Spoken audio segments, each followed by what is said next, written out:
This Right? conference will now be recorded.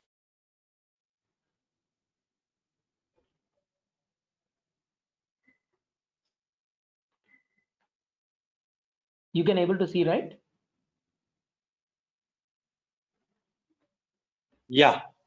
Okay, thank you. So what we discussed yesterday, small recap, we have seen what is basically why we use Java and what is the importance of your Java and what is the difference between your structure oriented language or procedure oriented language and what is a method and why we go for Java and what is a platform dependent and what is a platform independent and what is the difference between enterprise and web applications and what are the classifications of your Java. Like the Java has majorly three classifications like J2SE, J2EE, and J2ME. So this J2SE is it's like a core Java or is used to do a standard application. What is the meaning of standard application? Application that you do within in a system itself. You are not going to interact with the web or an internet. And what is an enterprise or a web application? You will have interaction with the web or internet. You will be typing some, you will be getting that information and data from somewhere. It may be the server may be in somewhere US, Canada.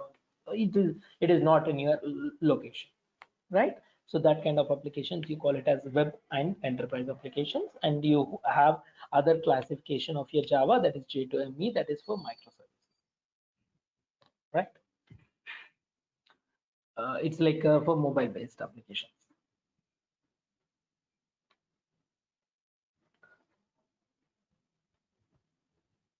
Don't worry So about. Surya, Yes.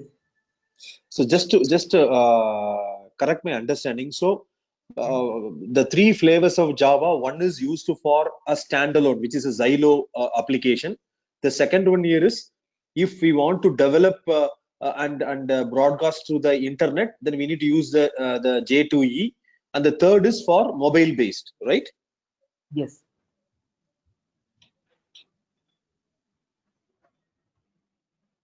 Yes, you are right.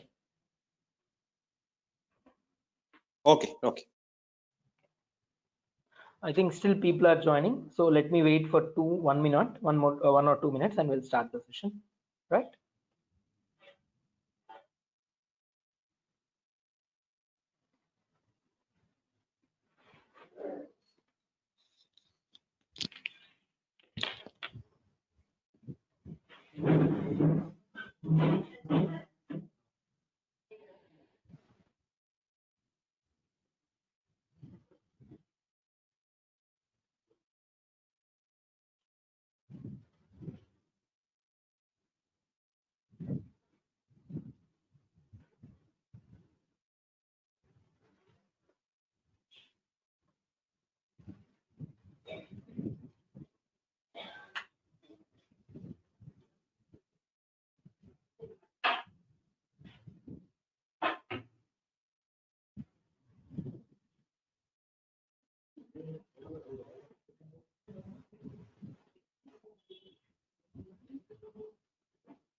Okay, we'll go on with the session.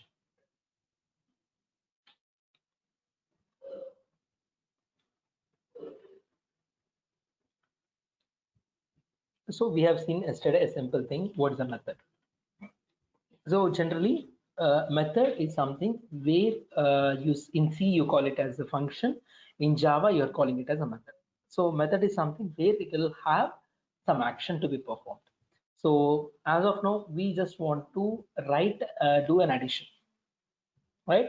So whenever you want to do an addition, what you need an action called like an action or something called add function has to be done.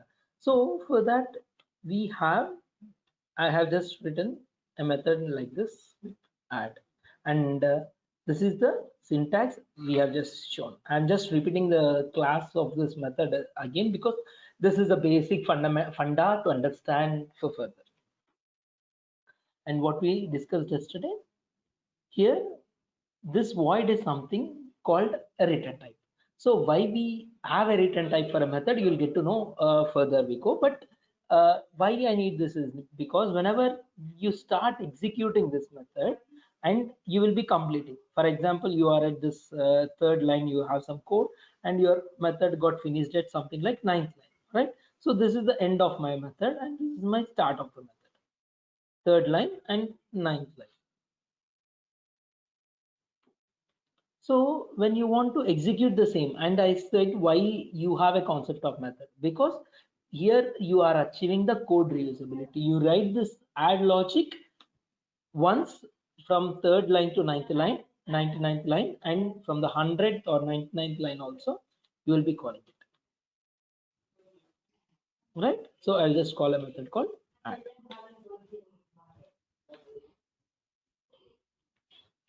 So at the end of this execution, you are not returning anything to the caller. Assume that I am just calling it from one of the methods. So I am just calling it from a method called m1. So here you are not returning anything after executing this method, and you put the return type as void. For example, I want to print something here. So at this point, for example, you are adding a two numbers, right? How you do adding of two numbers? So I'm just removing this ninth line, 10th line. How you add two numbers? Something in a equals to some 8.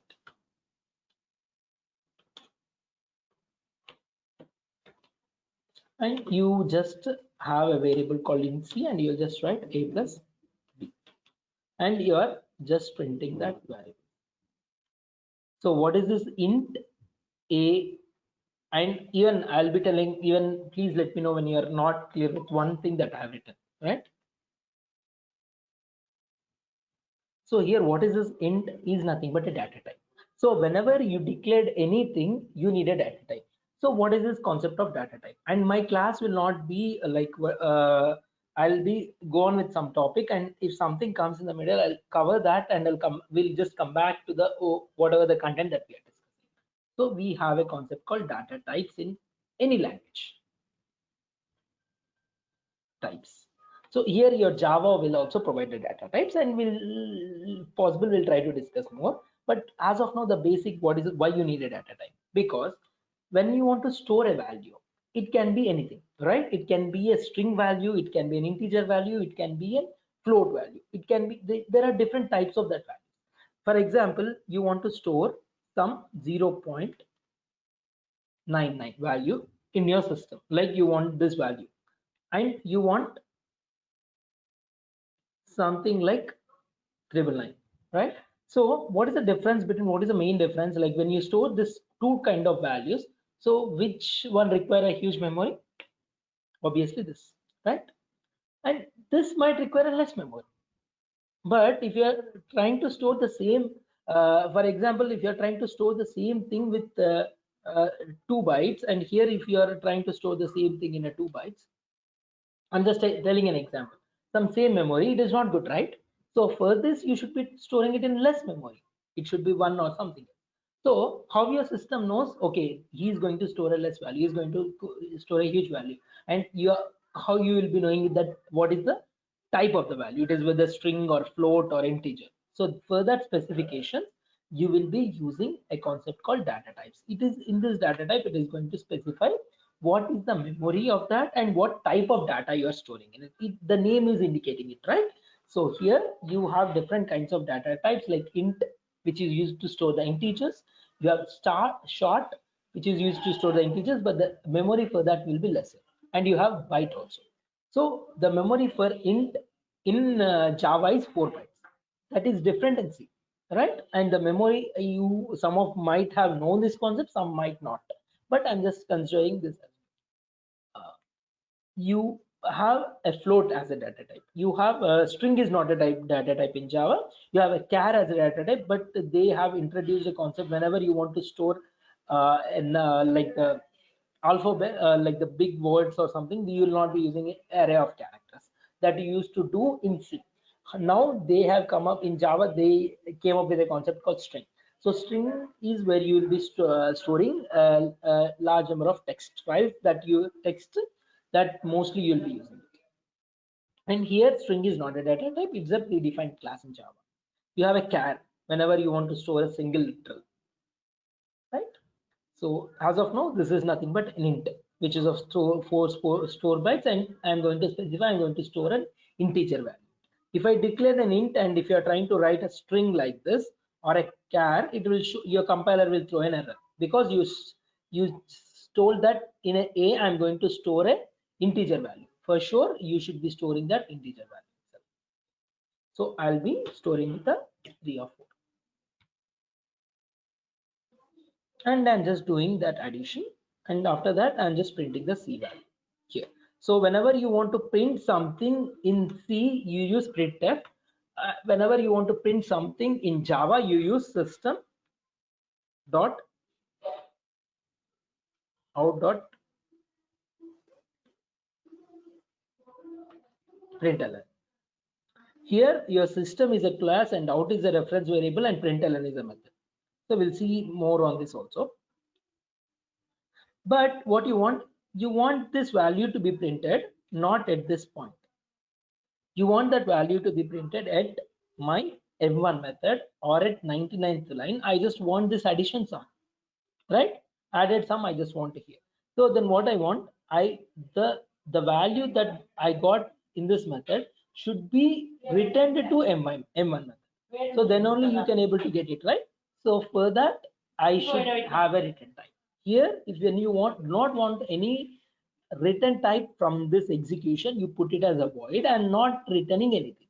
But when you want a return type of completing this execution, then you put a return type called int. Then what I should specify here, if I put a int as a return type, for sure I need to return some integer value. So I'll return what is a data type here. The data type is int. So then what I'll return int value called C. That sum I'll be returning and I'll be getting it here. So I can catch that sum value here and I can print it here. System.out.println. See, I'm just going to print here the same value. Sorry, it is not C, it is P. Here, what is this C? What is this P? They are nothing but your local variables. There are different kinds of variables in Java. And what is this local variable? Is the variable that you declare inside a method that you call it as local variable. So what is this declaration again? So there are two things. One is declaration, one is nothing but your assignment. So if I, in this line, what I'm doing, I'm declaring and I'm doing assigning. Both things I was doing it at same line. Declaring and doing assignment. Assignment of the values. So what you can do the declaration assignment at different steps. So for example, I'll be declaring some int p here. So this is what I'm just declaring. I am going to tell to the system that I am having a p as a variable. So what is a variable? Variable is the one where it is going to hold some value, right? And what is this? This is nothing but my data. I just declared it. So by default, your system will take for a p as a 0 value. If you declared it and if you're not giving any value, then what it will do, it will take the 0 as a default value, right? And I just declared it and I'm going to assign that here. So this is nothing but some assigning maybe 8. or something like 10. So this is nothing but my assignment. So the declaration was done here and the assignment was doing here. And what you can do the both the things at one point, at one line itself. Some int q, something like 99. So both were done at one line. So that is your choice.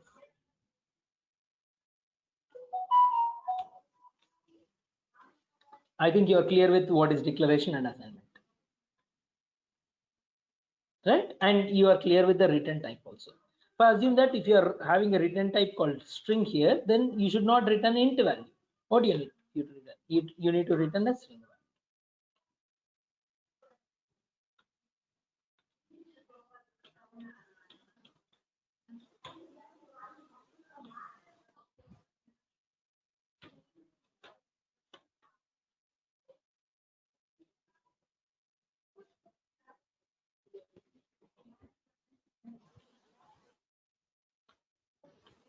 So is this clear up to this? What is a method and what is a variable? What is a local variable? Local variable is a variable that you declared inside the method. Declared or assigned. So when you do declaration, like after some point of time, you do an assignment. A variable that is declared inside a method that you call it as local variable. And and what is the memory for when the memory for this variable is allocated? Whenever you call a method, whenever you call that method. For example, when I am calling this add method, then the memory for my local variable gets assigned. And when after completing this execution of that add method, that memory gets removed. So when you are trying to store something in a system, obviously it need a memory, right?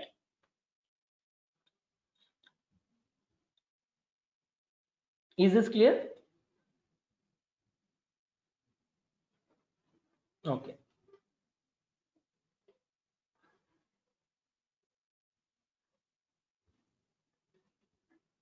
Hoping this concept was clear for you. Yeah, it is clear. Okay, thank you. So now we will see what is a class and what is an object.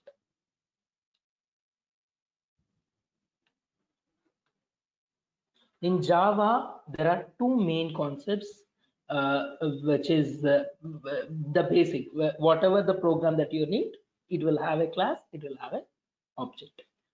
So a simple words I'll tell, a class is something you can take it as a virtual thing. Or I can say that as a blueprint per object.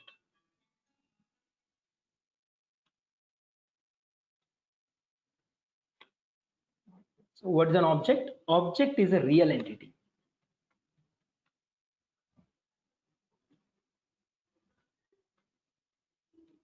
Or real thing.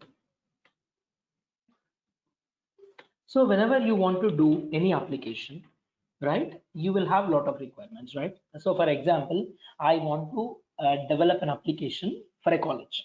So a college will have students, a college will have a faculty. So here your faculty, students, or infrastructure and anything that you see to develop an application, to develop that kind of thing is nothing but your objects, right? Because in a college, there are a lot of students gets in, and there are a lot of students have the details and everything. So to store that, you will be taking a real entity called object, and you take that as a you will be storing all that in that real entity. The same like when you take an organization, the organization will have an employee. So employees are nothing but then my real entity, they are nothing but my objects. So what an object will have? Object will have the properties, right? What is the properties? What the employee ID or the student ID, employee name, and all this comes under the properties of an object. And to represent all these objects, you need a virtual thing, right? So that virtual thing is nothing but a class. So class will have a group of objects. So I cannot keep all this somewhere, right? I need to keep this all the objects in some closed thing, container, or some closed environment that is called a class. So why they have this class concept? Because as in the beginning I told, your Java follows OOPS concepts. So in OOPS concept, one of the concept is encapsulation. I'll not discuss all the concepts in one time at one session. What happens, as we go on with the Java concept, I'll tell you, okay, Java achieved this OOPS concept by using this concept. I think you're getting it. So OOPS is some kind of thing which is have some set of rules and regulations which has to be followed by all the OOPS programming. Like your C++ follows the OOPS concept, and your Java follows that OOPS concept. But how that concept was achieved in Java, that we'll see. So one of the OOPS concept is encapsulation. So what encapsulation tells is nothing but whenever you are trying to write anything in the program, it has to be encapsulated with some entity, right? So you cannot write something out of that entity or out of that point. So here they have taken a class as an example for that encapsulation. So in Java, whatever you write a method, you write a variable, you write an object that should be inside your class. So all the objects, if you are creating an object, that objects cannot be outside your class. Obviously, that object should be inside your class. So class is something which will take all your objects together, and it is like a blueprint or a virtual thing of an object. So object is a real entity, and every object will have an SBI. So what is this SBI? Is nothing but an object will have a state, behavior, and identity. So every object will have a state, behavior, and identity. So for example, I will take an object called employee. So what is an employee identity? That is nothing but the name. So employee as an object I'm taking. So for this object, what is my identity? Employee. That name is an identity, right? So every object will have this.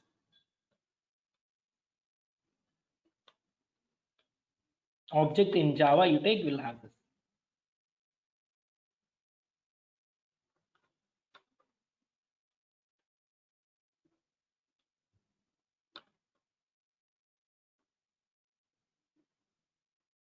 Can you tell me one more time this encapsulation? Sorry? Can you tell me one more time about this encapsulation? Okay. So what is the meaning of your encapsulation is nothing but binding everything together. So how can I tell with some more examples? This employee example seems like a good one. Like one organization is having some employees. Yes, So yes. how it works, like how it works means I didn't get it. Like how it works means how this encapsulation works in Java. I mean, which is a superior. I mean, superior thing. Is it methods we are creating? I mean, you are telling, right? Encapsulating methods and variables, right? yes, exactly. Yes. So as per Java encapsulation, that's what here whenever you want to write any, for example, you have an employee as an object, right? So what the employee will do, assume that employee is trying to do a coding, right? And that is one of the functionality of an employee. So employee may have other functionalities, right? So if you want to add some other functionalities, what you need to do, you need to add that in the class itself.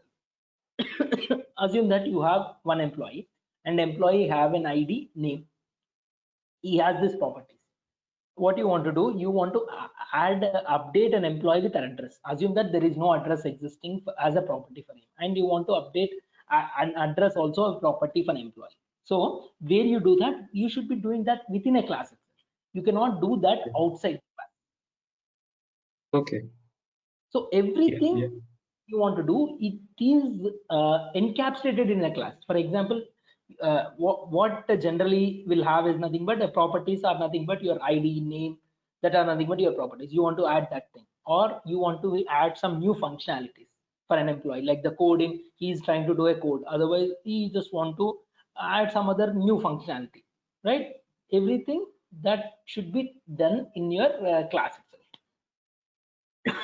So Okay. once we see So, that, so we are once defining that whatever the employee is going to do, employee related all the activities like ID, name, address, and all in one class, right? yes, exactly. All the objects in one class. Okay. Yes. So class is something where it will have your properties, like the employee properties and the objects and the method. So class is a virtual thing. It is like a virtual representation or a blueprint.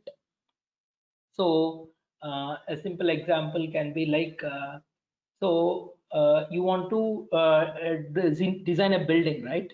So for Mhm. example, when you want to construct a building, so before constructing a building, you will have something like a blueprint, right? So this, okay, this is where I will have my uh, balcony. This is where this is my slot for a parking, or this is my kitchen, and you will have this is my hall. You will have that blueprint, right? So Right. that is not your class. So your building, the real entity is nothing but the object, right? So your Yeah. building will have properties, right? Your building may have a properties like how can I tell? Seems like building is a class, and within that, flats and all the area like balcony, stairs, and everything is like objects, right? Your building itself is a right. The complete building itself an object. You can consider what are the things that are available in a building can be kind of properties. Okay, got it. I'll make it sure with this employee example that you will get more clarity on it. Sure, sure, sure. Or Surya, Mm. if you allow me only 1 minute, or we can take this as an example, right? See, for example, now there are 5 people who is going to construct a house.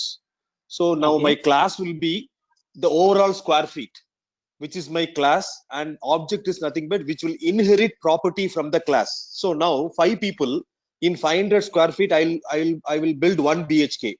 That is my property. Another people, he can build 2 BHK within, but the it should inherit the maximum 500 square feet from the class. Like that also we can say, right? Okay. Because now Uh, you was asking for an example, right? What I thought here is, now mm, class, like you told, the class is a virtual. For example, there are 5 people, so that means that there are 5 different objects, like a, object b, object c, object d, and object e. 5 objects. Now okay, fine. they will inherit the property defined in class. So what is defined in the class? That we have 500 square feet given to each what do you call people. Now I have my own property as object A. I will build only 1 bedroom and 1 kitchen within the 500 square feet. So like Yeah. that also we can consider, right? In a kind of a drill down kind of an approach for easy understanding. Yes, yes. So like that will have entire thing. All the 5 objects will be there in that class itself. Like that. You can, yes. You can even keep a car as an example and all the different models as an object. Yes, yes, exactly. Different kinds of like a car is a class, and like all the models of a car is considered as an object. Yes, exactly. Like you just define a class, like what is that and in a class you will have, in a car, what are the things that you have your Yes, steering, yes. your seats and everything, they are nothing but the properties, right? Yeah. Gear and everything are nothing but the properties, and car is a class which is a virtual thing, and which type of car, that is nothing but whatever you see is nothing but an object, Yeah. right? So once we go with that, you will be having more clarity on what is a class. Once we start doing and once we see with more examples, you will be getting more clarity on it, right? And we are discussing a class will have these properties like a state, behavior, and identity. So what is an identity of my So for this employee, assume that I'm taking an employee as an object. So for this employee, name is nothing but my identity. And what is the state? So before state, we'll see what is the behavior. So behavior, I can call this behavior is nothing but my method or an action. So what an employee will do, as of now, I said he can just write something like he will just trying to do a coding. So this is nothing but an action that employee do, right? And he may do a lot of other activities like something eating or other whatever the thing. So I'm just taking one of the activities or the behavior. This is what an employee do, right? And what an employee will do, he will be having in a state. So what is the state is nothing but the properties what an employee will have. Assume that I am having a properties called ID string name. So instead of coding, what I'll take, otherwise I'll take a method called update. So update is one of the action that employee does, and he is having, these are nothing but the properties. I'm taking, considering this is nothing but my state, and this is nothing but my behavior. Behavior or the action, method, everything is same.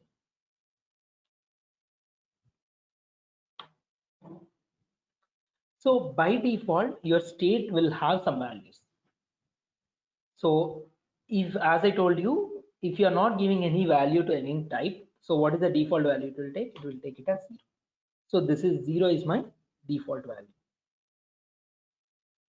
in my state. So state is nothing but the properties for what an employee is having. So behavior is nothing but an action that employee is having. So what behavior can do is nothing but behavior can change the state of an object. So how a behavior can change the state of an object? Inside a behavior, what I'll do, I'll change the ID to something like 1 and something like name to some Rahul. So if you see here, before calling your behavior, what is my ID value is 0. What is my name value? That is null. So it is like the default one. I'm just putting it as a comment one, commented, right? So if you are not giving any value, the default values for the integer is 0, and the default value for your string is null. I just declared it, and if I'm not giving any assignment, I've just done a declaration, not done any assignment. So what your behavior or a method is doing, it is changing the state of an object. So here I can able to update that ID and name. So you're clear, right? So whatever the object that you take, it will have 3 properties: an identity, a state, are nothing but the properties or whatever your object is having. One more thing is nothing but the behavior, that is nothing but your actions an object has. So can you try? I think you can able to tell some more real examples for that, right? Like an object and what is the state and behavior and an identity. Can you please try to tell that? Any other real examples?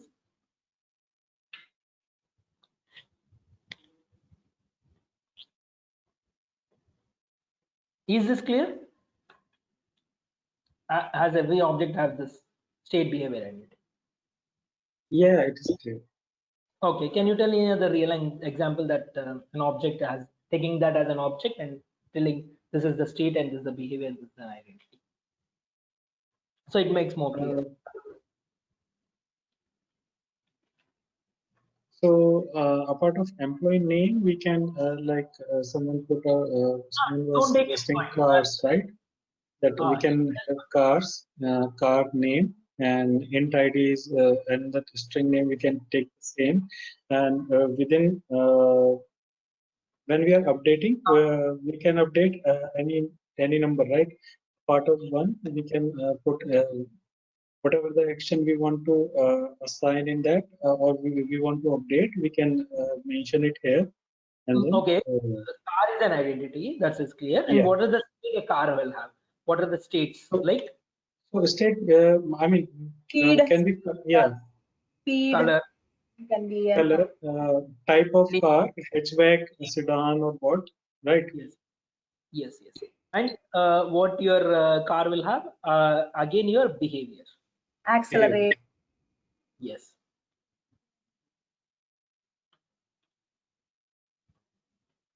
Behavior So can be either it is personal or taxi.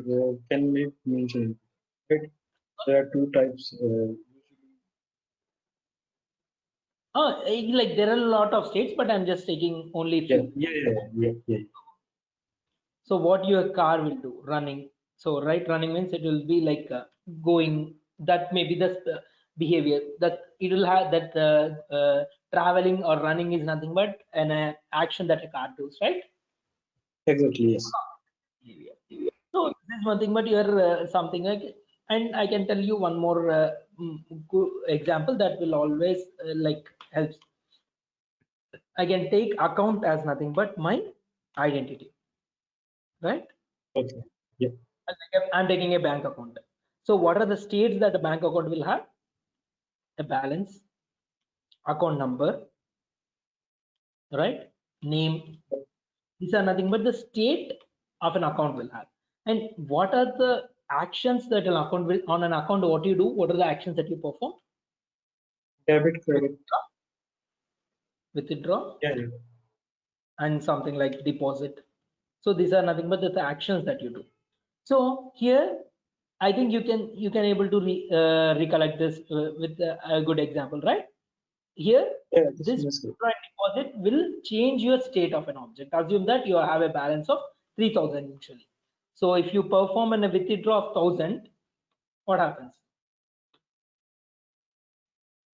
Withdraw of 1000 I do, then your state changes to state balance changes to 2000, right? So your state value getting changed with the behavior. Is it clear? So this is Yes. how your Perfect. this is how every object, whatever the real-time object that you take, will happen. So now we'll try to write a simple Java example by taking all this considerations. So I'll be writing it in Eclipse itself. So this is an Eclipse ID. So I have a lot of projects which is already created. So I'll try to create a new workspace. Otherwise, fine. I'll be creating a new workspace. So when you want to create a new work, Sorry, just a query. Where we have in this Eclipse workspace, where we have mentioned JRE, where we have to mention because I have downloaded Eclipse, download JRE, JDK both, yes. and So installed in same Eclipse, directory. Eclipse, it is not required you to set up the environment path and everything, nothing. So you just by default it is going to set everything. So you just open the Eclipse, it is going to set that path. Manually. Can you show us in your system that what path you have mentioned? Because I was mentioning in the path itself in the PC, right? Environment variable. No, It not is. this one. You are trying In your environment. yeah, Environment is environment variables. not required you to set up. It is going to set by itself. Okay. Anyway, I'll show that. You need to place up to bin. JDK bin you need to be placed. So if you want, I'll be showing my environment. Yeah, please. It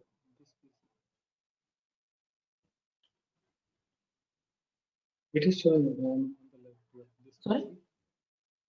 No, You are I was saying that this PC it was mentioned, right? yes, yes.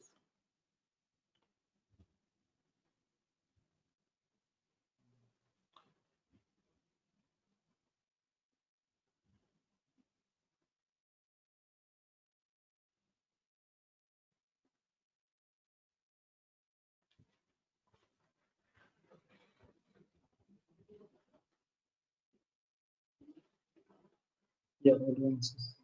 Yes, environment. So you see, you need to set this user variables as well as system variables. So here I have a path. I have having a lot of paths actually. I'll be using some other things also. Very okay. you will have this JRE bin, Yeah, perfect. right? Perfect. Thank you. Yeah. So you can set here also. So it's like not, the system variable is mandatory, right? Here it is not required, but the system variables is mandatory. So if you use Okay. summarize and again database thing, that path also be set. Okay.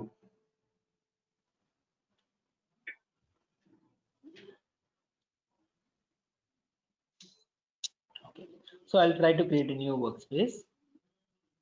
So in F drive, I'm just creating a new workspace.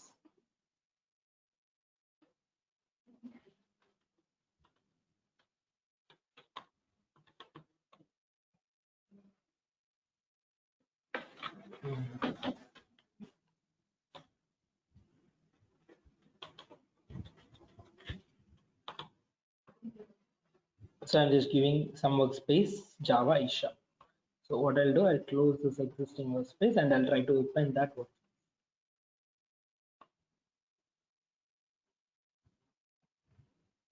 So workspace is something where your all the like the projects and whatever you are going to create, it's going to be stored there.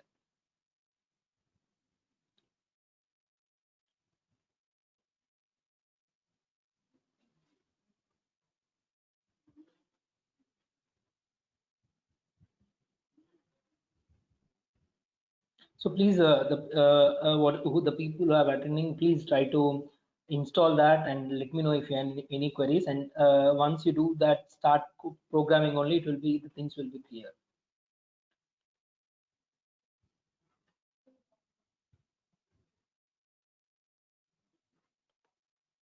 So even you, I think 2020, I don't remember the latest version. This after this also you have some more Eclipse version that automatically it's going to install the new one only. And I told you yesterday, do it for enterprise application because when we'll just have a Tomcat installation and we'll try to do a small web application also. There you need that enterprise or a web part. Here, what I'll do, I'll browse with the new folder that I have just now created. I've created an F folder, Java workspace. So this is, I'm going to open with this workspace.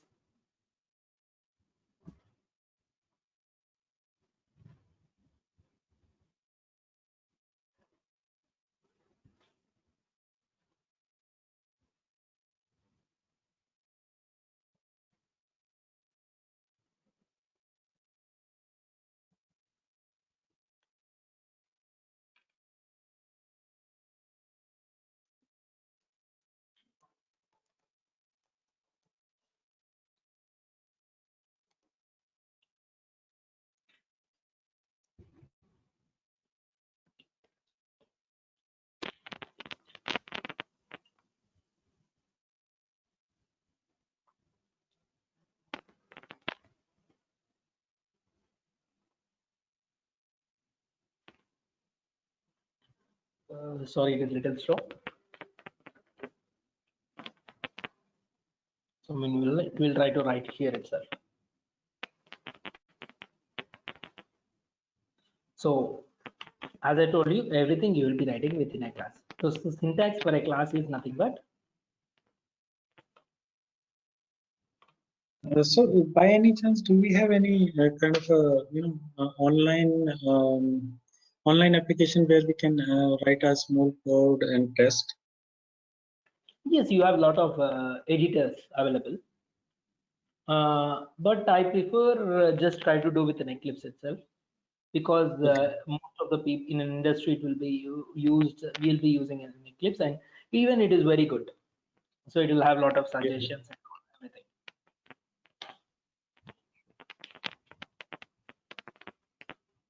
So generally, if you do not have an Eclipse, there are a lot of tools, even like NetBean, you have IntelliJ, but Eclipse is the best one.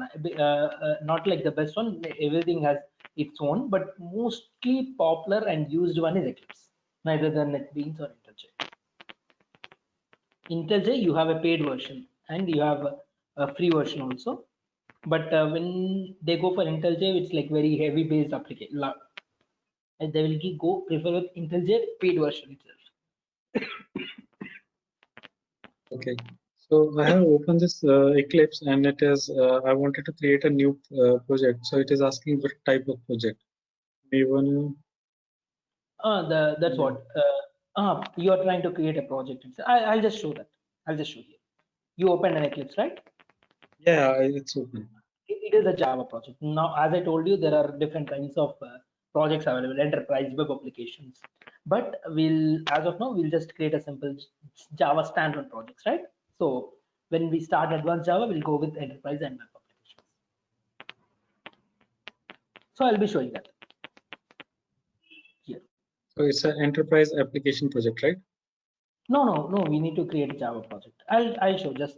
I'll just here explain here itself. 1 Okay. minute. Okay. So I'm just telling you the class syntax. So here Yeah, you have please. a class, and here you will have a class and the name of the class.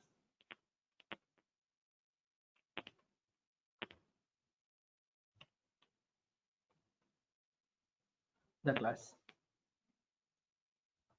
And you will open the bracket and you will be closing the bracket. So this is a simple syntax of your class. Right? That's what we see here.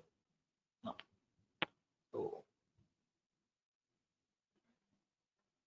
we have an Eclipse tool here, and we'll be creating a simple Java project, new, and I'm going to go to other. I'll have a Java. I'll just type a Java. I'll get a Java project. So you need to give some project name. I'm just doing com dot. So my first project.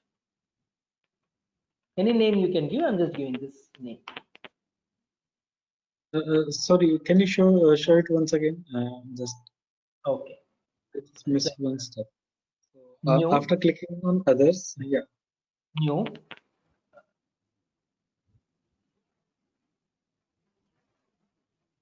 You go to other. Yeah. You'll have Java. You just type Java. You'll get Java project.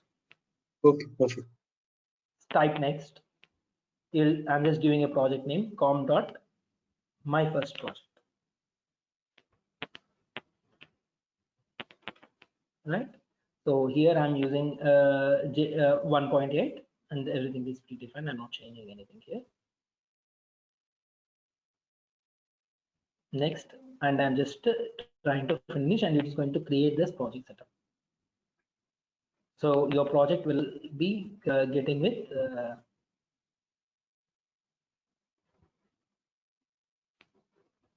SRS folder. So what is the JRE is nothing but all your dependencies libraries. When you want to write a class, you are writing a variable and everything, main method and a string int. So how from where you are getting it from your JRE. Whenever you want to run an Java application, you need JRE, Java Runtime Environment. So you have an SRS folder. In this SRS folder, you will be creating a class. So your class can be under a package or without package. So what is a package? We'll have more discussion. As of now, you can just remember, package is something, a group of classes. So a package will have a lot of classes.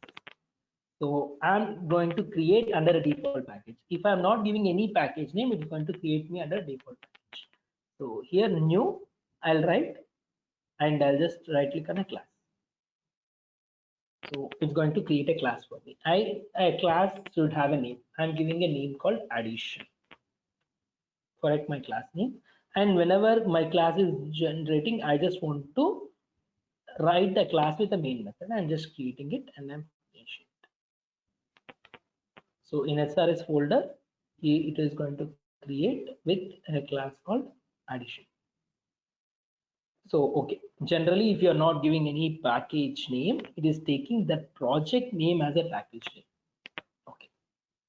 It should be taking it as default. As of now, it is taking it that project name as a package name. So in this package, we will be creating a lot of other classes. So this is is that text is fine? You can able to see, or shall I increase the size? Yeah, a little bit increase would be fine. Okay, fine. I'll do that. Better actually.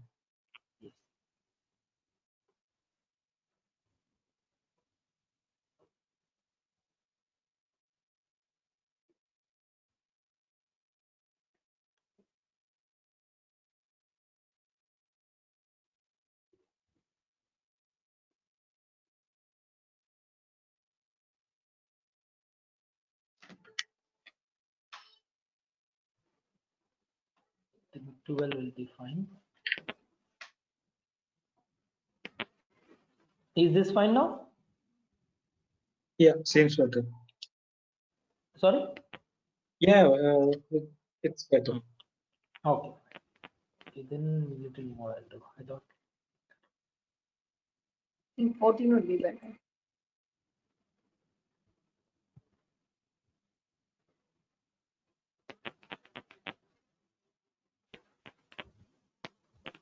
Okay.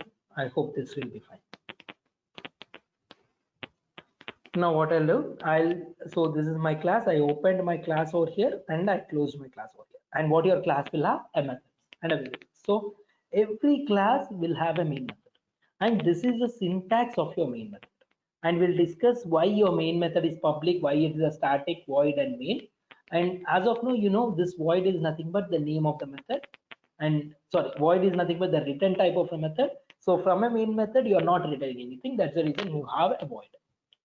So in C also you will have a main method. So it means whenever you run an application, it is going to, your application is going to start from the main method. From that, it is going to call other methods. So this is the starting or the entry point when you run a class. And what are the parameter it is taking? It is taking string and array as arguments as a parameter. I think you heard about the term parameter. So for a method, if I am not passing any values here, that is called as a parameter. So we have seen, sorry, for a method, if you are not passing any input, you call that as zero parameter. And if you want to pass that value, the values, you have the parameter. 1 minute.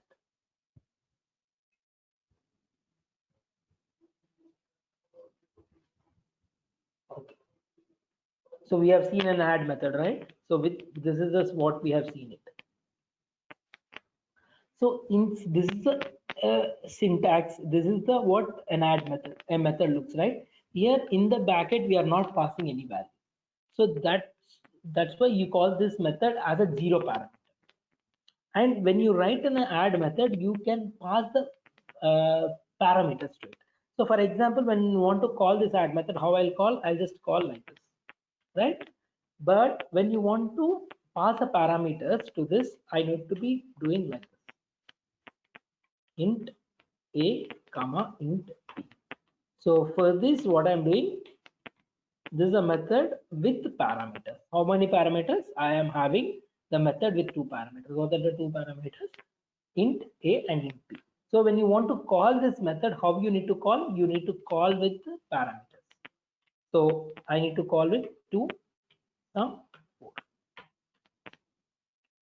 So I'm calling zero parameter method with zero parameter. You call this as overloading, right? Same method, same thing. We see more on that overloading, but I think you understood this. So here, why I'm passing two parameters? Because the method is declared with two parameters of int type. So that's the reason I'm passing the method with two parameters. Okay, So what if is you're parameter and arguments? Parameter and argument. sorry, Parameter and arguments. What is the difference between a parameter and an argument? parameter and an And argument.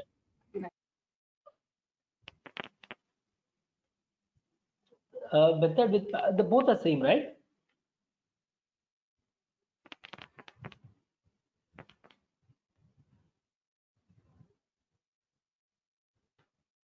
Both are same. Okay.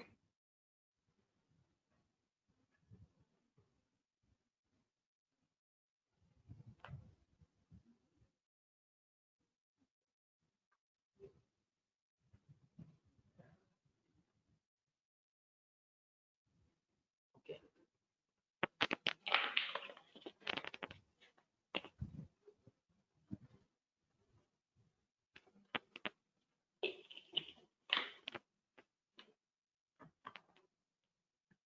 One minute. Just give me 1 minute. I'll back.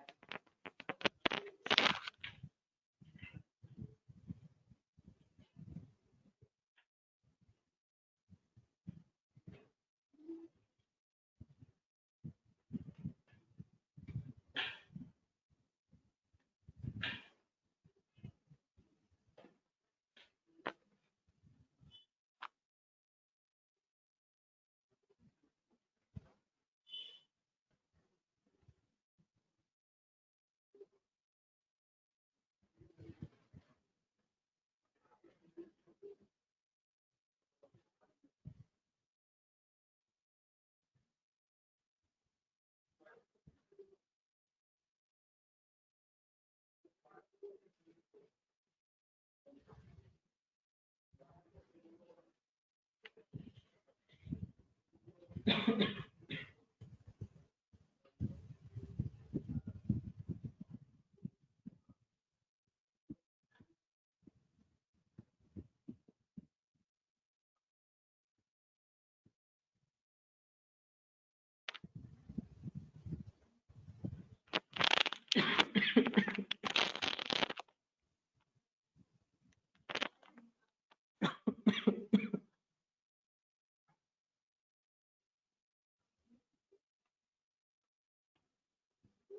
can you hear me, right?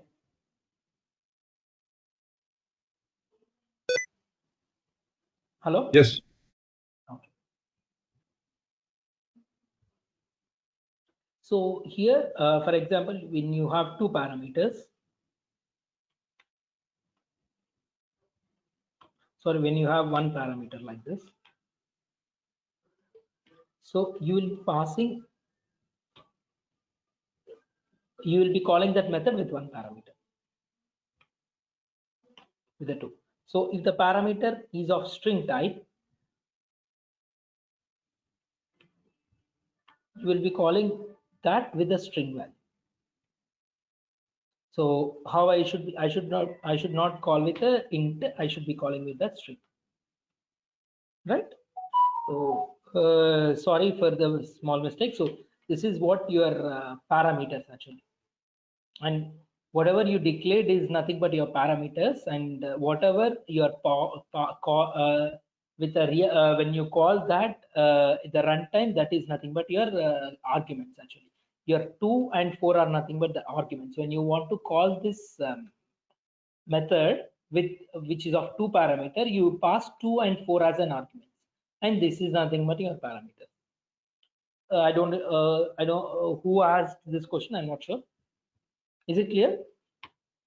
Whatever the values that you pass at runtime, that you call it as arguments. What you declared at the initial time, that is nothing but your parameter.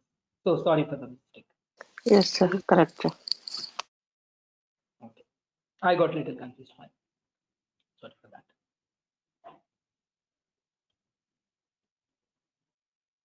So why you need a parameter generally? So why for a method, why I need a parameter? What happens if I do not have a parameter? Can you tell me? So why I need a parameter and why I need to pass that?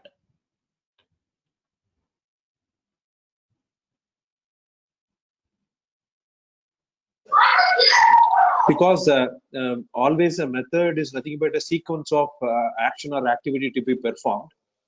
To perform something, you should pass some input, which is a parameter. Exactly. Why? Because assume that you have this add method, right? Assume that when you want to call this add method and you have some variables in the, assume this is a method without parameters, and whenever you call it for 10 times also, what is the result? It will be the same, because it is going to do the sum of only 9 and 9. If you call it for 10 times, you will get the same 18 for 10 times. But in a real time, you will not do the same action, right? You do not want that value to be same. You do that based on your input. So for that, you have a parameter. So when you want to call, you will be calling with 2, 4. You will add a different value. So whatever you said, I just telling with an example, and that is the importance of your parameter. What happens when you pass 2 and 4? This a value will have 2 and b value will have 4. So what is this a and b? They are nothing but my local variables. So which you declared before, we have declared here. In this method, we have declared here, but here you are declaring within the brackets. And what I'll do, I'll just create int c equals to a plus b. I'll just add it here.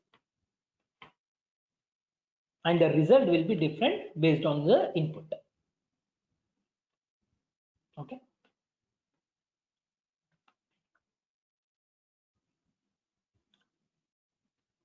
So why I have started this? Because to explain what is a method and what is a parameter.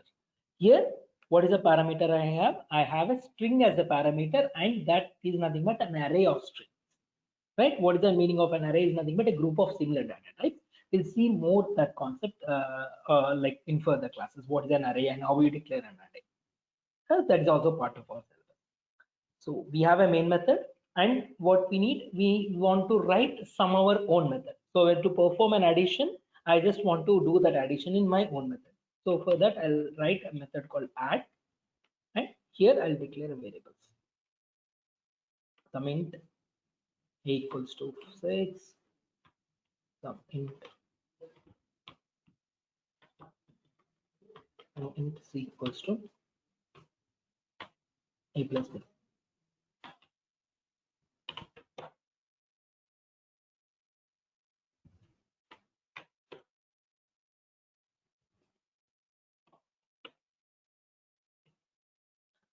So what is this? This is a method. So I have declared it. And what I need to do, I need to call that method to execute it, right? So from where I'll call that method, I will be calling it from my main method. So to call a non-static method, so you call this as a non-static method or an instance method in Java.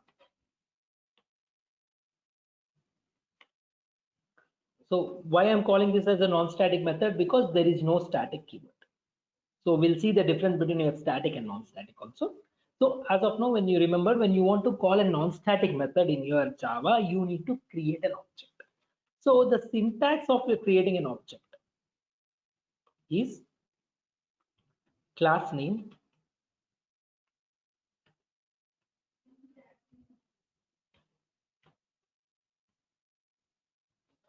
some reference variable.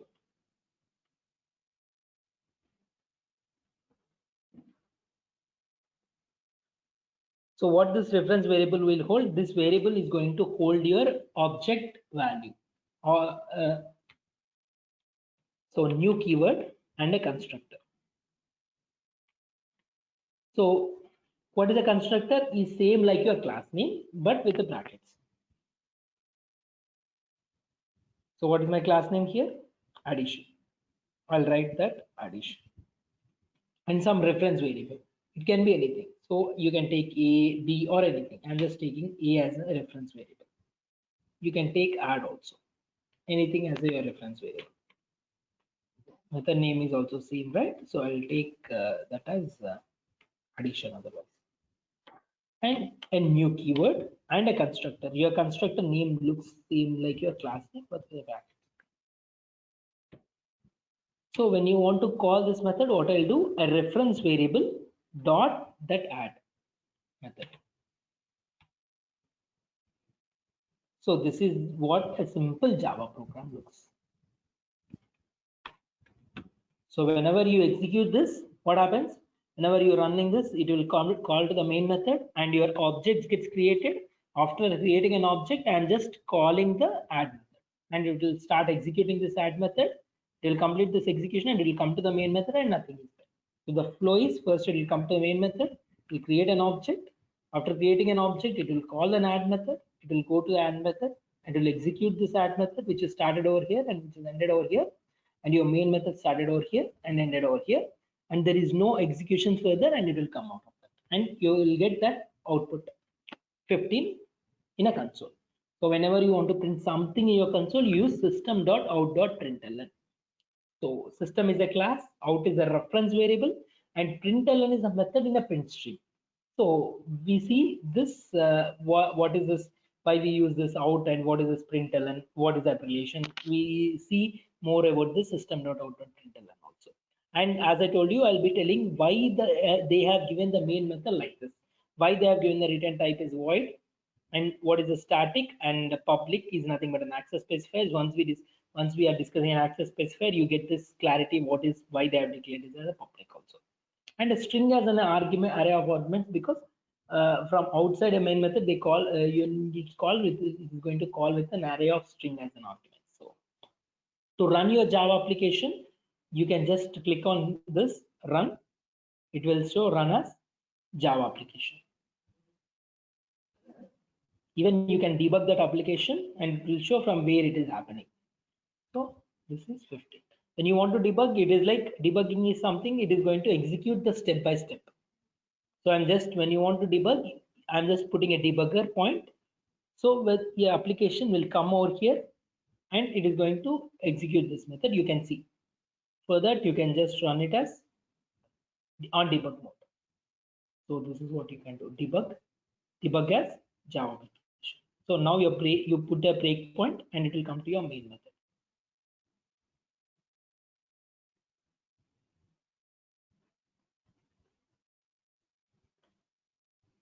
See the application here, it is going to start from the main method.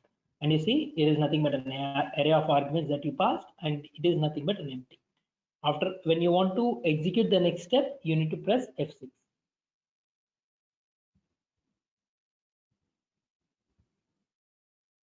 So once I press an F6, you see there is an addition object gets created. This is nothing but an address of your addition object. And when you call add method, where it will go? It will go to the add method.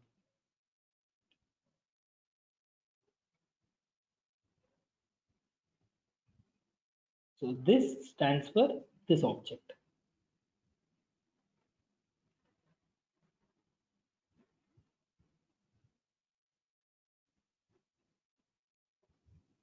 What is the A value? It is taken 6. After executing, you will take P value as 9. I'm just showing one by one. So that value will be stored in your C, right? And you are just printing that C. After printing that C, where it will again return? It will return to the main method. This point. Because it called from the main method and it has to return to the caller. So who is the caller of your add method? Your main method.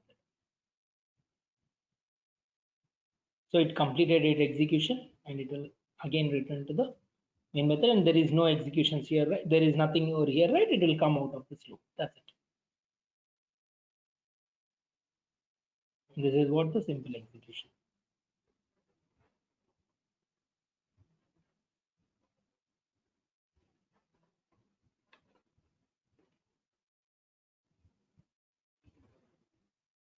Is this clear? A simple Java program.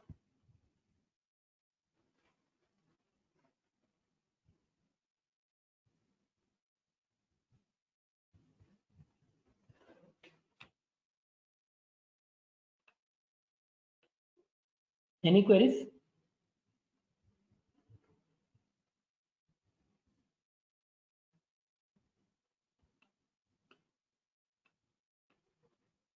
So you create this program in the source folder, right?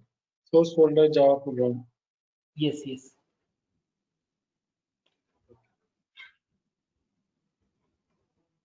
You will be creating the Java classes in SRS folder, source folder. Yeah, SRC folder I have, and I will. Okay.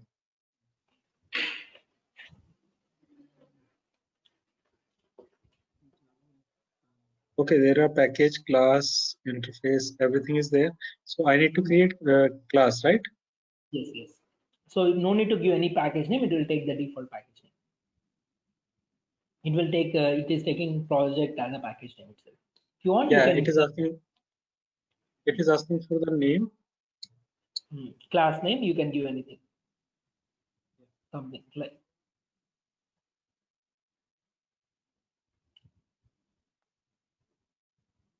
I got it. Okay. You can execute this. It will work. Okay. Okay. So blank program is also work. Sorry. A blank I'm program. asking. You write a main method and print something. It will work. Okay. So it's like you need to see that, right? And how you know that program is working. So you need to see something in a console, right? Some output. Yeah, yeah. So write a main method and write something system dot. So without main method, you cannot run anything because JVM knows only method. JVM will call only the main method. So from main method, if you write any other method, you need to call it from the main method. You understood the flow of execution, right? So JVM Yes, will yes. only start the main method. From main method, you are calling an add method. From add, you can call other method. After completing that method, what happens? It will return to the caller. So who is a caller of your main add method is your main. So who is a caller of your main method? JVM. So JVM called the main method. It will start executing. From JVM, you call add method. It will go to add method. It will start executing. It will complete its execution of add method at this point. And from it, where it has to return, it has to return to the main method because main method called it, and it will complete its execution here. So after completing main variable, it go to the JVM. So JVM called your main. Perfect. I got the results. Yes. Yeah. I got the results. Same. And you understood the flow also, right? Yes. Yes. Okay. Thank you. No queries, right? Sorry, what? Anyone have other queries? I'm just asking. Okay. Surya. Yes. No, it's clear, but I don't understand why. See, what is the purpose of this syntax 20? See, now we have a class called addition. Inside the addition, we have a method called add. Okay. Okay. Now I can directly in the public in the main method, I can directly give what do you call execute this one, right, by giving the class name alone or by giving the method name alone. Why the I don't understand what exactly the line 20 refers here. See, you are giving, yeah, or it's whether I like it or not, I need to give the syntax by default. It's not like you like it or why you need. This is nothing but an object creation. As I told you, object is a real entity, right? So you will get why I need an object and why I need this concept. You'll be getting more clarity when we discuss the static concept, right? So what is the purpose of an object? Why I need this class? You more clarity on this once we go further. But as this is a syntax when you want to call a non-static.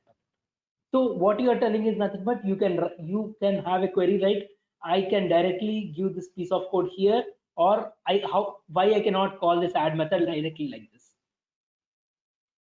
Yeah, exactly. But you mentioned that yes, in the starting of this one, a non-static method you told, right? Okay, so for non-static method, I need to create an object and invoke from there. Yes. So your query is why I doing this thing. I can directly call add like this. That's what your query, right? Exactly. That you can do from a non-static. So for example, I'll create one more non-static method, something like void sum or nm1 method. From where I can do this thing. Here, no need of creating a non-static. Why? Because this is a non-static method here, but main method is a static. So why they have given main method as a static, I'll tell you when I discuss what is the exact difference between a static and non-static.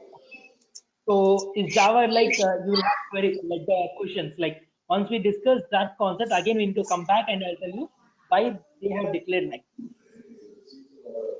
Okay. Got it. So you can do that, but you can do it from a non-static method.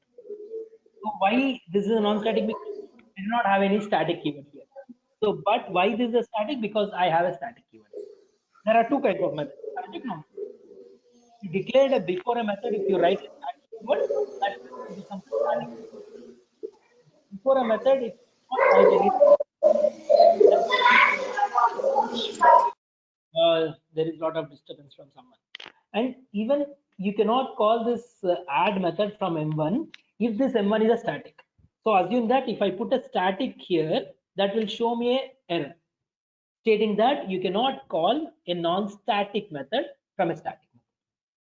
Why you cannot call? What is this piece? You will get clarity once we discuss the exact difference between a static and non-static. Fine, got it. Then I can able to demarcate it or understand it. Okay, fine. So that means that this line 20 is needed because we have our main method is static, and we are calling a non-static from the static method. So that the differences will come to know in few days.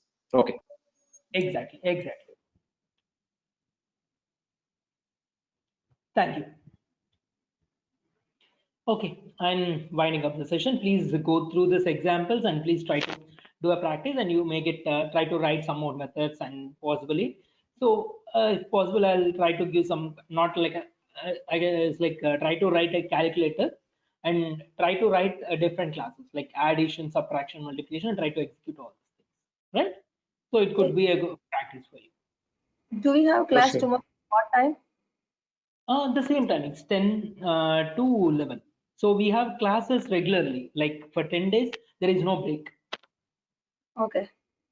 Could you please send the recording in the email as well instead of WhatsApp? Actually, okay, they are sending it in, so we need to check with Anita or Shaita, who is handling that. I'll just ask them. Fine. Okay. Thank You you. want to be mailed. So can you Yeah. tell your address or something in the group Yeah. itself? Yeah, I will send it.